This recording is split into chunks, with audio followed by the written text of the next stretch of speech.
ಕೊಡಗು ಜಿಲ್ಲಾ ಕನ್ನಡ ಸಾಹಿತ್ಯ ಪರಿಷತ್, ಕೊಡಗು ಜಿಲ್ಲಾ ಲೇಖಕ ಮತ್ತು ಕಲಾವಿದರ ಬಳಗ, ಕೊಡಗು ಪತ್ರಿಕಾ ಭವನ ಟ್ರಸ್ಟ್ ಇವರ ಸಂಯುಕ್ತಾಶ್ರಯದಲ್ಲಿ ಕೆಲವು ದಿನಗಳ ಹಿಂದಷ್ಟೇ ಅಗಲಿರುವ ಎಸ್ ಜಾನಕಿ ಅವರಿಗೆ ನಗರದ ಪತ್ರಿಕಾ ಭವನದಲ್ಲಿ ಗೌರವ ನಮನ ಸಲ್ಲಿಸುವ ಮೂಲಕ ಅಗಲಿಕೆಗೆ ಸಂತಾಪವನ್ನು ವ್ಯಕ್ತಪಡಿಸಲಾಯಿತು.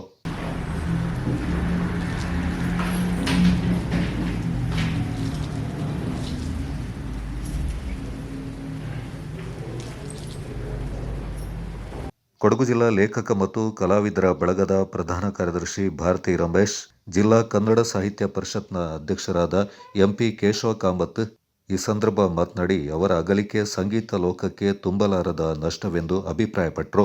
ಶೀಘ್ರದಲ್ಲೇ ಜಿಲ್ಲಾ ಕನ್ನಡ ಸಾಹಿತ್ಯ ಪರಿಷತ್ ಮೂಲಕ ಜಿಲ್ಲಾ ವ್ಯಾಪ್ತಿಯ ಎಲ್ಲ ಗಾಯಕ ಗಾಯಕಿಯರನ್ನ ಒಗ್ಗೂಡಿಸಿ ಜಾನಕಿಯವರು ಹಾಡಿರುವ ಹಾಡುಗಳ ಕಾರ್ಯಕ್ರಮವನ್ನು ಹಮ್ಮಿಕೊಳ್ಳಲಾಗುವುದು ಎಂದರು.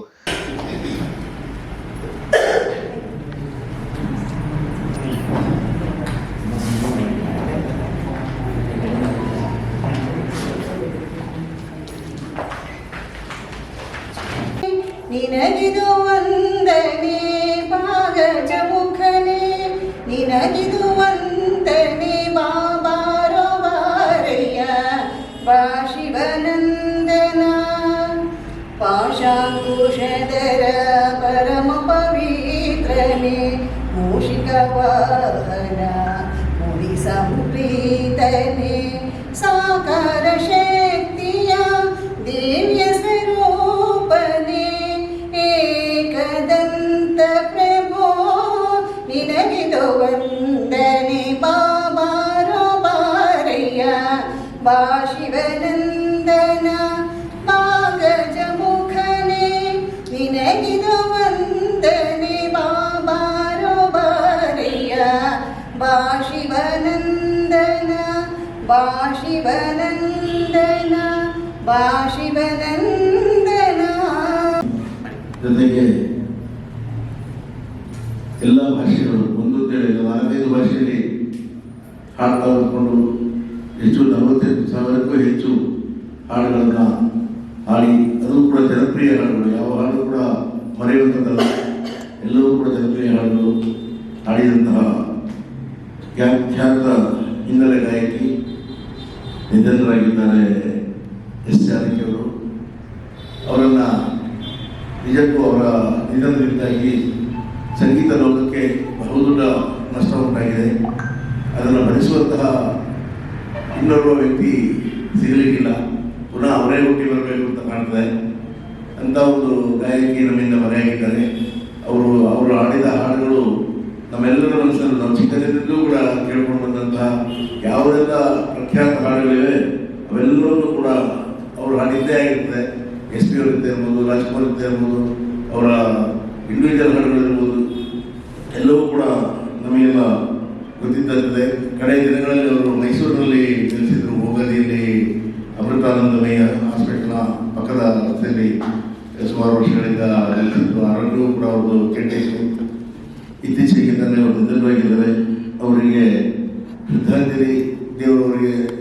ಕನ್ನಡ ನಾಡಿನ, ಅದರಲ್ಲೂ ದಕ್ಷಿಣ ಭಾರತದ ಸುಪ್ರಸಿದ್ಧ ಹಿನ್ನೆಲೆ ಗಾಯಕರಾಗಿರುವಂಥರು, ಕನ್ನಡ ಮನೆ ಮಾತಾಗಿರ್ತಕ್ಕಂಥ ಎಸ್ ಜಾನಕಿ ಅವರ ಭಾವಪೂರ್ಣ ಶ್ರದ್ಧಾಂಜಲಿ ಕಾರ್ಯಕ್ರಮದಲ್ಲಿ ನಾವು ಪಾಲ್ಗೊಂಡಿದ್ದೇವೆ.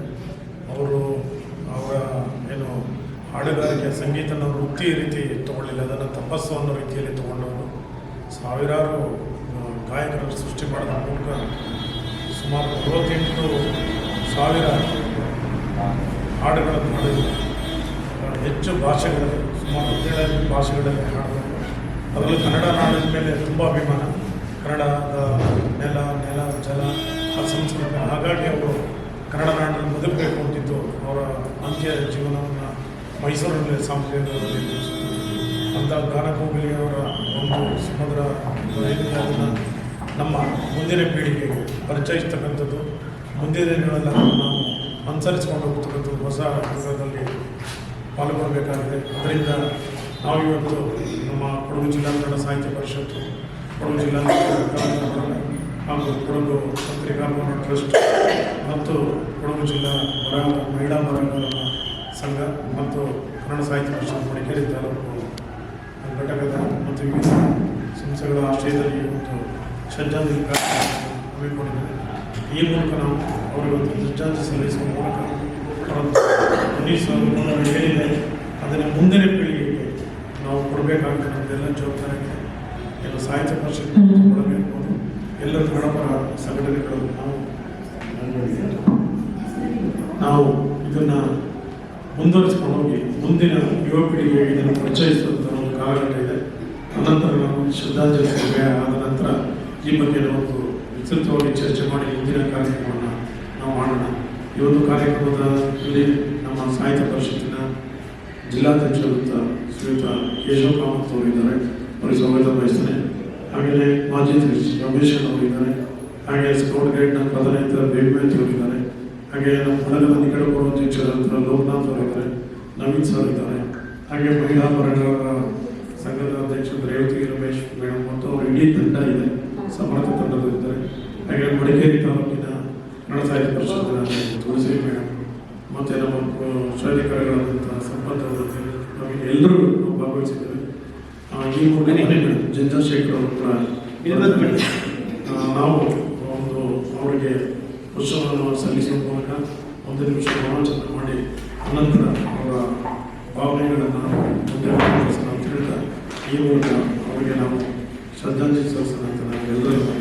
ಜಿಲ್ಲಾ ಕನ್ನಡ ಸಾಹಿತ್ಯ ಪರಿಷತ್ನ ಮಾಜಿ ಅಧ್ಯಕ್ಷರಾದ ಟಿಪಿ ರಮೇಶ್ ಅವರು ಮಾತನಾಡಿ, ಕನ್ನಡವೊಂದ ಒಳಗೊಂಡಂತೆ ಜಾನಕಿಯವರು ಸುಮಾರು 18ಕ್ಕೂ ಹೆಚ್ಚು ಭಾಷೆಗಳಲ್ಲಿ 48,000 ಹಾಡುಗಳನ್ನು ಹಾಡುವ ಮೂಲಕ ಗಾನಸುಧೆಯನ್ನು ನಾಡಿನ ಜನತೆಗೆ ಉಣಬಡಿಸಿದ್ದಾರೆಂದರು. ಖ್ಯಾತ ಬಹುಭಾಷಾ ಹಿನ್ನೆಲೆ ಗಾಯಕಿ ಎಸ್ ಜಾನಕಿಯವರು ತಮ್ಮ 88ನೇ ವಯಸ್ಸಿನಲ್ಲಿ ದಿನಾಂಕ 11ರಂದು ಮೈಸೂರಿನಲ್ಲಿ ನಿಧನರಾಗಿರ್ತಕ್ಕಂಥದ್ದು ನಮಗೆಲ್ಲರಿಗೂ ತಿಳಿದಿರ್ತಕ್ಕಂಥ ವಿಷಯ. ಅವರನ್ನು ಯಾವ ಕಾಲಕ್ಕೂ ಯಾರೂ ಕೂಡ ಮರೀಲಿಕ್ಕಾಗದಂಥ ಒಂದು ಕಲಾವಿದೆ ಅಂತ ಹೇಳಲಿಕ್ಕೆ ನಾನು ಬಯಸ್ತಾ ಇದ್ದೇನೆ. ಪೂಜಿಸಲೆಂದೇ ಹೂಗಳ ತಂದೆ ರಾಮ ತೆರೆಯೋ ಬಾಗಿಲನ್ನು ಆ ಹಾಡು ಬೆಳಿಗ್ಗೆ ಯಾವಾಗಲೂ ಆಕಾಶವಾಣಿಯಲ್ಲಿ ಬರುವಾಗ ಯಾವುದೋ ಅವರ ನೆನಪು ನಮ್ಮಲ್ಲಿ ಚಿರಸ್ಥಾಯಿಯಾಗಿ ಇಳಿದಿದೆ. ಪ್ರತಿ ಮನೆಯಲ್ಲೂ ಕೂಡ ಮುಂಜಾನೆಯಲ್ಲಿ ಆಕಾಶವಾಣಿ ನಿಲಯದ ಮೂಲಕ ಅವರ ಅನೇಕ ಗೀತೆಗಳನ್ನು ನಾವು ದಿನನಿತ್ಯ ಕೇಳಿದ್ದೇವೆ. ಜಾನಕಿಯವರನ್ನು ದಕ್ಷಿಣ ಭಾರತದ ಕೋಗಿಲೆ ಅಂತ ಕರೀತಾರೆ. ಗಂಭೀರವಾದ ಶಾಸ್ತ್ರೀಯ ಸಂಗೀತ ಅಭ್ಯಾಸವನ್ನು ಅವರು ಮಾಡದೇ ಹೋದರೂ ಕೂಡ ಅವರು ಸಂಗೀತದ ಕೋಗಿಲೆ ಆಗಿದ್ದರು. ಜಾನಕಮ್ಮ ಧ್ವನಿಯಲ್ಲಿ ಜೇನಿನ ಮಾಧುರ್ಯ, ಚೂರಿಯ ಹರಿದ ತುಂಟತನ, ಪ್ರೇಮ, ಭಕ್ತಿ, ಮಾಧುರ್ಯ, ಸಮರ್ಪಣೆ ಎಲ್ಲವೂ 100 ಪಟ್ಟು ಹೆಚ್ಚಾಗಿ ಮೈಗೂಡಿಸಿಕೊಂಡಿತ್ತು. ಕನ್ನಡ, ತೆಲುಗು, ತಮಿಳು, ಮಲಯಾಳಂ ಭಾಷೆ ಸೇರಿದಂತೆ 22ಕ್ಕೂ ಹೆಚ್ಚು ಭಾಷೆಯಲ್ಲಿ 48,000ಕ್ಕೂ ಹೆಚ್ಚು ಹಾಡುಗಳನ್ನು ಹಾಡಿರ್ತಕ್ಕಂಥ ಕೀರ್ತಿ ಅವರದಾಗಿತ್ತು. 1957ರಲ್ಲಿ ಪ್ರಸಿದ್ಧ ಸಂಗೀತ ನಿರ್ದೇಶಕ ಟಿ ಜಲಪತಿರಾವ್ ಅವರ ತಮಿಳು ಚಿತ್ರ ವಿಧಿಯಾಟಂ ಜಾನಕಿಯಮ್ಮ ಹಾಡಿದ ಪ್ರಥಮ ಚಿತ್ರವಾಗಿತ್ತು. ನಂತರ ಅವರು ದಕ್ಷಿಣ ಭಾರತದ ಬಹಳಷ್ಟು ಭಾಷೆಗಳಲ್ಲಿ ತಮ್ಮ ಗಾನ ಮಾಧುರ್ಯವನ್ನು ಹರಿಸಿದ್ದರು. P Srinivas, Lata Mangeshkar, S P. Balasubrahmanyam, Asha Bhosle, S ಜಾನಕಿಯಂತಹ ಮಹಾನ್ ಗಾಯಕರನ್ನು ಕಳೆದುಕೊಂಡ ದೇಶ ನಮ್ಮ ಭಾರತ ಅಂತ ಹೇಳಲಿಕ್ಕೆ ನಮಗೆಲ್ಲರಿಗೆ ಬಹಳ ಗತೆ ಉಂಟಾಗ್ತದೆ. ಅವರಿಗೆ ಒಬ್ಬನೇ ಮಗ ಮುರಳೀಕೃಷ್ಣ. ಇದೇ ವರ್ಷದ ಆರಂಭದಲ್ಲಿ ಜಾನಕಮ್ಮನ ಕುಟುಂಬದಿಂದ ಅದು ಕೂಡ ಕಳೆದುಕೊಂಡೋಯಿತು. ಆಂಧ್ರ ಪ್ರದೇಶದ ಅವರು ವಾತಾವರಣ ಹಿಡಿಸದ ಕಾರಣ ಮೈಸೂರಿನಲ್ಲಿ ಅಭಿಮಾನಿಯೊಬ್ಬರ ಮನೆಯಲ್ಲಿ ನೆಲೆಸಿದ್ದರು. ಕಾಲಾತೀತವಾಗಿರುವ ಅವರ ಸಂಗೀತದ ಮೂಲಕ ಕೋಟಿಗಟ್ಟಲೆ. ಮಡಿಕೇರಿ ತಾಲೂಕು ಕನ್ನಡ ಸಾಹಿತ್ಯ ಪರಿಷತ್ನ ಅಧ್ಯಕ್ಷೆ ತುಳಸಿ ಮೋಹನ್, ತಾಲೂಕು ಕನ್ನಡ ಸಾಹಿತ್ಯ ಪರಿಷತ್ನ ಪ್ರಮುಖರಾದ ಲೋಕನಾಥ್ ಅಮೆಚೂರ್, ಉಪನ್ಯಾಸಕಿ ಪ್ರತಿಮಾ ರೈ, ಶಿಕ್ಷಕಿ ಜಯಲಕ್ಷ್ಮಿ, ಬಳಗದ ಅಧ್ಯಕ್ಷ ಪ್ರೇಮ್ ಕುಮಾರ್, ಕೆಟಿ ಬೇಬಿ ಮ್ಯಾಥ್ಯೂ, ಅಂಬೇಕಲ್ ನವೀನ್, ರೇವತಿ ರಮೇಶ್, ಸಂಪತ್ ಕುಮಾರ್, ಉಮೇಶ್ ಸೇರಿದಂತೆ ಹಲವರು ಜಾನಕಿಯವರಿಗೆ ನುಡಿ ನಮನವನ್ನು ಸಲ್ಲಿಸಿದರು. ಮೃತ ಹೊಂದಿದರ ಹಿನ್ನೆಲೆಯಲ್ಲಿ ನಾವು ಹಲವು ಸಂಘ ಸಂಸ್ಥೆಗಳು ಸೇರಿಕೊಂಡು ಮೃತಪಟ್ಟ ಜಾನಕಮ್ಮನವರಿಗೆ ಶ್ರದ್ಧಾಂಜಲಿ ಸಲ್ಲಿಸುವಂತಹ ಕಾರ್ಯಕ್ರಮದ ಒಳಗಡೆ ನಾವಿದ್ದೇವೆ. ಬಹುಶಃ ಪ್ರತಿಯೊಂದು ಜೀವಿಯೂ ಕೂಡ ಸಾವು ಸಹಜವಿದ್ದವೆ. ಆದರೆ ಕಲಾವಿದರಿಗೆ ಮತ್ತು ಸಾಹಿತಿಗರಿಗೆ ಸಾವಿಲ್ಲ, ಅದರಲ್ಲೂ ಬಹಳ ಮುಖ್ಯವಾಗಿ ಹಾಡುಗಾರರಿಗೆ ಅವ್ರಿಗೆ ಯಾವತ್ತೂ ಸಾವು ಎನ್ನುವಂಥದ್ದು ಖಂಡಿತ ಇಲ್ಲ. ಯಾಕೆಂದರೆ ನಾವು ಅತ್ಯಂತ ಚಿಕ್ಕದಲ್ಲಿ ಇರುವಾಗಲೇ ಬಹುಶಃ ನಮ್ಮ ರೇಡಿಯೋದಲ್ಲಿ ಎಸ್ ಜಾನಕಿ ಅವರ ಹಾಡುಗಳನ್ನು ನಾವು ಕೇಳ್ತಿದ್ದೆವು.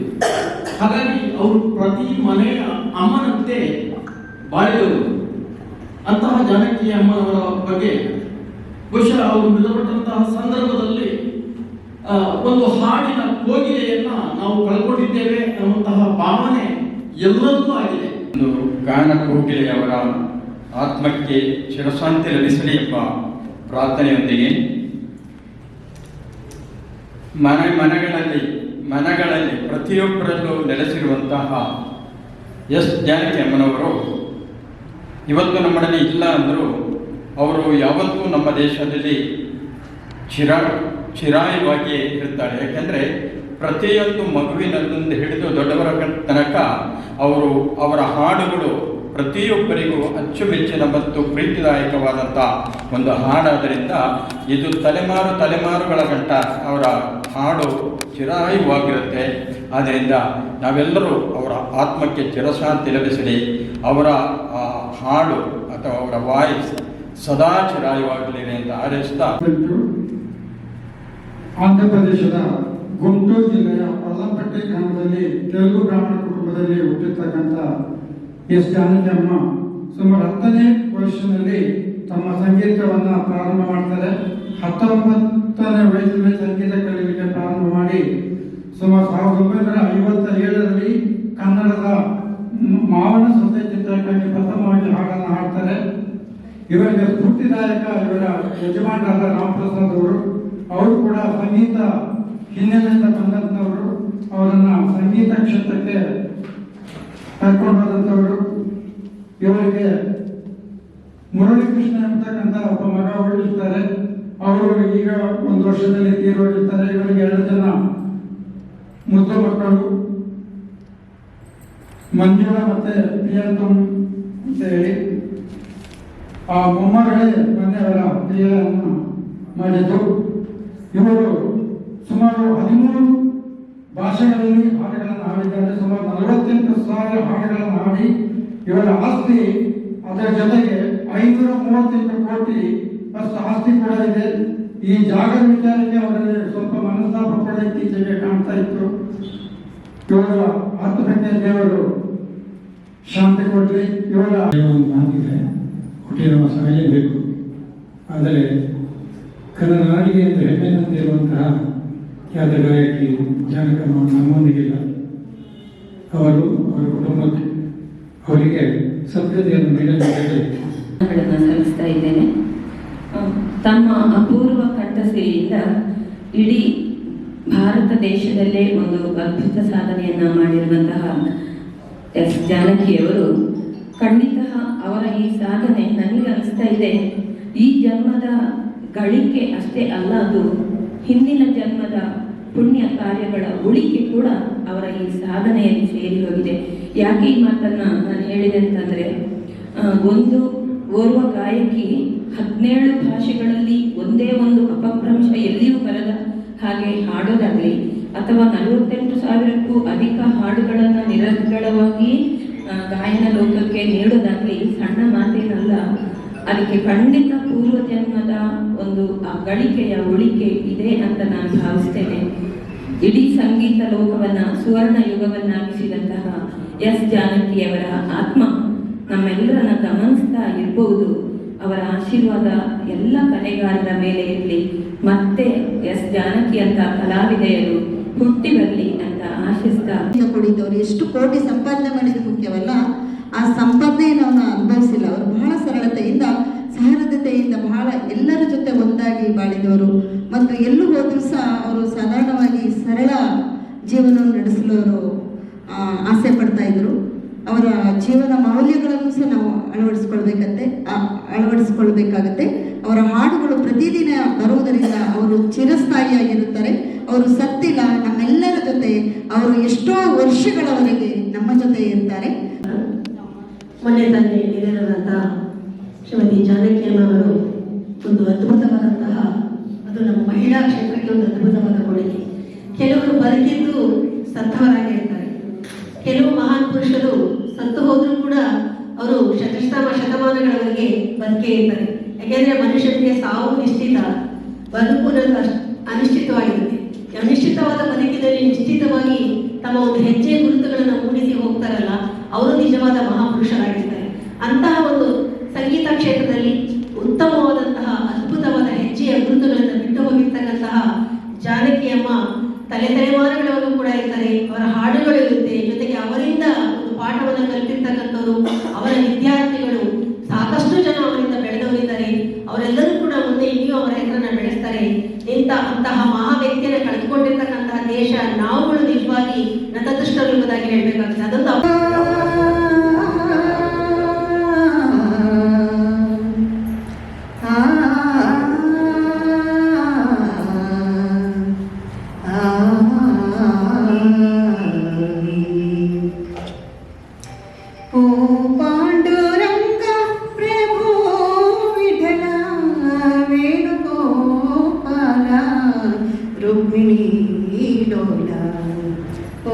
ಪಾಂಡುರಂಗ ಪ್ರಭು ವಿಠಲ ವೇಣುಗೋಪಾಲ ರುಕ್ಮಿಣಿ ಲೋಲ. ನಿನ್ನೆ ಪಾವನ ಪಾದಗಳ ಮಹಿಮೆ ಬಣ್ಣಿಸಿ ಮಾತುಗಳ ಕಾಣೆನು ತಂದೆ ವಿಠಲ. ಓ ಪಾಂಡುರಂಗ ಮುವಿಯಲ್ಲು ನೀನೆ, ಮಾನಲ್ಲು ನೀನೆ, ಮುವಿಯಲ್ಲು ನೀನೆ, ಎಲ್ಲೆಲ್ಲೂ ನೀನೆ, ನನ್ನಲ್ಲು ನೀನೆ, ಮಾನಲ್ಲು ನೀನೆ, ಮುವಿಯಲ್ಲು ನೀನೆ. ಹೂವಲ್ಲಿ ನಿನ್ನ ಮೊಗವನ್ನು ಕಂಡೆ. ಗೀತೆ ಇದು. ಸಾಹಿತ್ಯ ಚಿ ಉದಯಶಂಕರ್, ಸಂಗೀತ ರಾಜನ್ ನಾಗೇಂದ್ರ. ಒಂದು ಸಣ್ಣ ಪ್ರಯತ್ನ ಅಷ್ಟೇ ಇದು, ಯಾಕೆಂದ್ರೆ ಈ ಸಂದರ್ಭದಲ್ಲಿ ಹಾಡೋದು ಕೂಡ ಕಷ್ಟವೇ. ಅವರ ಹಾಡುಗಳು ಆ ರೀತಿ ಭಾವ ಭಕ್ತಿಯಿಂದ ಕೂಡುವಂಥದ್ದು. ಕಂಗಳು ತುಂಬಿರಲು ಕಂಬನಿ ಧಾರೆಯಲಿ, ಹೃದಯವು ಬೆಂದಿರಲು ನೋವಿನ ಜ್ವಾಲೆಯಲಿ, ಮೇಣದ ದೀಪದಂತೆ ನೊಂದು ನೀರಾದೆ, ಕಂಗಳು ತುಂಬಿರಲು ಕಂಬನಿ ಧಾರೆಯಲಿ, ಹೃದಯವು ಬೆಂದಿರಲು ನೋವಿನ ಜ್ವಾಲೆಯಲಿ. ನಿಮ್ಮ ರೂಪ ಕಣ್ಣಿನಲ್ಲಿ, ನಿಮ್ಮ ಮಾತೆ ಕಿವಿಗಳಲ್ಲಿ, ನಿಮ್ಮ ನೋಟ ನಿಮ್ಮ ರೂಪ ಕಣ್ಣಿನಲ್ಲಿ, ನಿಮ್ಮ ಮಾತೆ ಕಿವಿಗಳಲ್ಲಿ, ನಿಮ್ಮ ನೋಟ ಇನ್ನೂ ನನ್ನ ಹೃದಯ ವೀಣೆ ಮೀಟಿರಲು, ನಿಮ್ಮ ಸ್ನೇಹ ಮನಸ್ಸಿನಲ್ಲಿ, ನಿಮ್ಮ ಪ್ರೇಮ ನೆನಪಿನಲ್ಲಿ, ನಿನ್ನ ಜೊತೆ ಸೇರಿ ಒಲವೇನು ಕಂಡಿದ್ದೆ.